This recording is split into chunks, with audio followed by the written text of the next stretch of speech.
Love is in the air, and lucky for all of us, there is a holiday just for love, Valentine's Day.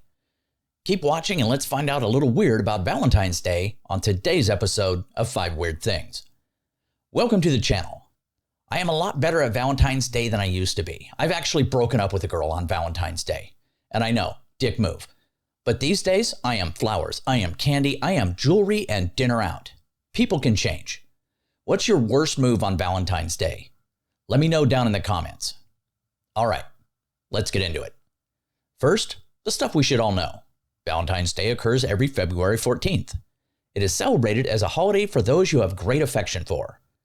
Across the United States and in other places around the world, candy, flowers, and gifts are exchanged between loved ones, all in the name of St. Valentine. Weird thing number 5. Kind of a 3-part origin. Valentine's Day is believed to have originated from the ancient Roman festival Lupercalia, which is a fertility celebration held in mid-February. The Roman Emperor Claudius II banned marriages for young men because he believed that single men made better soldiers. St. Valentine defied this ban and continued to perform marriages, leading to his martyrdom. The first recorded association of Valentine's Day with romantic love is Geoffrey Chaucer's poem Parliament of Fowls from the 14th century. Weird thing number 4. Letters to Juliet. There is a club called the Juliet Club in Verona, Italy. This group of volunteers is dedicated to responding to thousands of letters addressed to Juliet. They answer the letters with messages of love, advice, and empathy, making the effort to bring comfort and connection to those seeking Juliet's wisdom. The tradition of sending letters to Juliet has its roots in Shakespeare's play Romeo and Juliet. Practice gained popularity after the release of the 2010 movie Letters to Juliet, in which a young woman discovers a 50-year-old letter to Juliet and embarks on a journey to find the lovers mentioned in the letter. The letters addressed to Juliet come from people all over the world. Verona receives thousands of letters every year, especially around Valentine's Day. People share their love stories, seek advice on relationships, or simply express their feelings to Juliet in a symbolic way of connecting with the timeless theme of love from Shakespeare's play. Weird thing number 3. The Lovelock.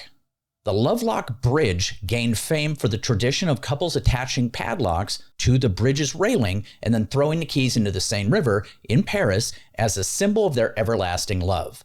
The practice was a romantic gesture, and the bridge became a popular spot for couples to leave their mark. I've done this myself. Over time, the weight of the numerous locks began to take a toll on the bridge's structure. The combined weight of the locks was estimated to be several tons, leading to concerns about the bridge's stability. In 2015, the city of Paris started removing the love locks from the Pont des Arts, and sections of the railing were replaced with plexiglass panels to prevent the tradition from continuing. The idea of love locks spread to other bridges and landmarks around the world, inspired by the romantic tradition in Paris. However, similar structural concerns have led authorities in various locations to discourage or remove the love locks. In some cases, alternative structures like designed love lock sculptures have been provided to accommodate the tradition without causing harm to historic sites or infrastructure. Weird thing number 2. It's all about sex. Now, in the medieval era, it is believed that all birds began to mate on February 14th. This ties in with the whole festival of fertility. This belief likely contributed to the association of Valentine's Day with love and romance. Geoffrey Chaucer, as mentioned earlier, the English poet from the 14th century, wrote a poem titled Parliament of Fowls, where he linked the day with the idea that birds chose their mates on February 14th. Now, this belief in avian romance may seem peculiar today, but it played a pivotal role in the historical associations of February 14th with love and courtship. And finally, weird thing number 1. The St. Valentine's Day Massacre. The St. Valentine's Day Massacre occurred on February 14, 2029 in Chicago, Illinois. It took place at a garage located at 2122 North Clark Street, which was used by George "Bugs" Moran, a rival gangster, as a headquarters for his North Side gang. The massacre was a result of ongoing rivalry and power struggles between the South Side Italian gang, led by Al Capone, and the North Side Irish gang, led by George "Bugs" Moran. Though Moran was the intended target, he happened to escape the massacre as he arrived late to the garage. However, 7 members of Moran's gang were brutally murdered by 4 men using Tommy guns, 2 of whom were dressed as uniformed policemen, creating confusion and allowing the perpetrators to carry out the attack. The St. Valentine's Day massacre shocked the nation and led to increased public outrage against organized crime. Despite widespread suspicion, no one was ever charged or convicted or even arrested for the murders.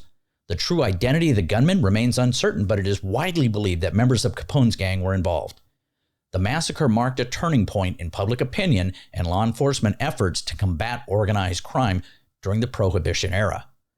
Well, that's it for today, and I hope you enjoyed this one because I really did enjoy it. I kind of love it when it's a little modern with a little bit of history. Now, if you have any opinions, be sure to let me know down in the comments section. And if you're still watching, today's code word is amor. Put that down in the comments to let your true love know how you feel. Take care. Have a great night.